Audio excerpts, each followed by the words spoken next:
دو محبوب کلمات۔ ابو ہریرہ رضی اللہ عنہ روایت کرتے ہیں، نبی کریم صلی اللہ علیہ وسلم نے فرمایا، دو کلمے رحمان کو بہت محبوب ہیں، زبان پر بہت ہلکے ہیں، لیکن قیامت کے دن ترازو میں بہت بھاری ہوں گے۔ سبحان اللہ و بحمدہ، سبحان اللہ العظیم۔ اللہ اپنی حمد کے ساتھ پاک ہے، اللہ پاک ہے جو بہت عظمت والا ہے۔ نفلی عبادت میں افضل عمل اللہ کا ذکر ہے، تو یہاں پر اس ذکر کی خاص شکل بتائی گئی کہ اللہ تعالیٰ کی حمد و ثنا اور پاکی بیان کرنا۔ تو جس کلام میں، جس ذکر میں اللہ تعالیٰ کی پاکی بیان کی جائے، تسبیح بیان کی جائے اور حمد و ثنا بیان کی جائے، وہ اللہ تعالیٰ کا چنا ہوا کلام ہے۔ رسول اللہ صلی اللہ علیہ وسلم سے سوال کیا گیا، کون سا کلام افضل ہے؟ آپ نے فرمایا، جو اللہ نے اپنے فرشتوں اور بندوں کے لیے چنا۔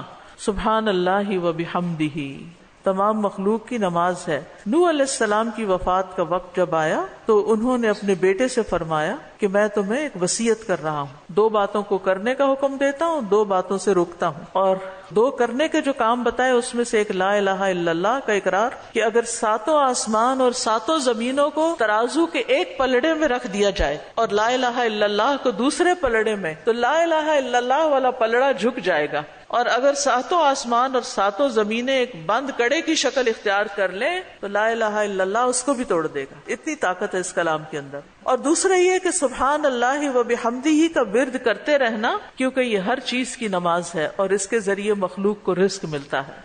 اور میں تمہیں شرک اور تکبر سے منع کرتا ہوں، یہ دو منع کرنے والی چیزیں۔ اسی طرح ان کلمات کو اگر کوئی 100 دفعہ دن میں پڑھے تو اس کے گناہ مٹ جاتے ہیں، گناہ جھڑ جاتے ہیں، چاہے سمندر کی جھاگ کے برابر ہی کیوں نہ ہو۔ ایک اور حدیث میں آتا ہے سنن ترمذی کی، جو شخص سبحان اللہ العظیم و بحمدہ کہتا ہے اس کے لیے جنت میں کھجور کا ایک درخت لگا دیا جاتا ہے، صرف ایک دفعہ کہنے سے۔ اللہ کے راستے میں سونا خرچ کرنے سے بہتر ہے۔ رسول اللہ صلی اللہ علیہ وسلم نے فرمایا کہ جو رات سے خوف کھائے کہ وہ اس کو پریشان کرے گی، اکیلا ہونے کی وجہ سے، یا ویسے اس کو اندھیرے کا فوبیا ہو، یا مال خرچ کرنے سے بخل کرے کہ دینے کو دل نہ چاہے، یا دشمن سے مقابلہ کرنے سے ڈرے، تو وہ اس قول کی کثرت کر دے، سبحان اللہ و بحمدہ، کیونکہ یہ اللہ کے نزدیک سونے کا پہاڑ اللہ کے راستے میں خرچ کرنے سے زیادہ محبوب۔ اسی طرح سبحان اللہ، لا الہ الا اللہ، الحمدللہ، یہ کلمات عرش کے ارد گرد چکر لگاتے ہیں اور ان کی بھنبھناہٹ ہوتی ہے شہد کی مکھیوں کی بھنبھناہٹ کی طرح، اور وہ اپنے ذکر کرنے والے کی اللہ کے ہاں یاد دلاتے ہیں۔ تو آپ نے فرمایا، کیا تم میں سے کوئی یہ پسند نہیں کرتا کہ اس کے لیے کوئی ایسا ہو جو ہمیشہ اللہ کے ہاں اس کی یاد دلائی جاتے رہے؟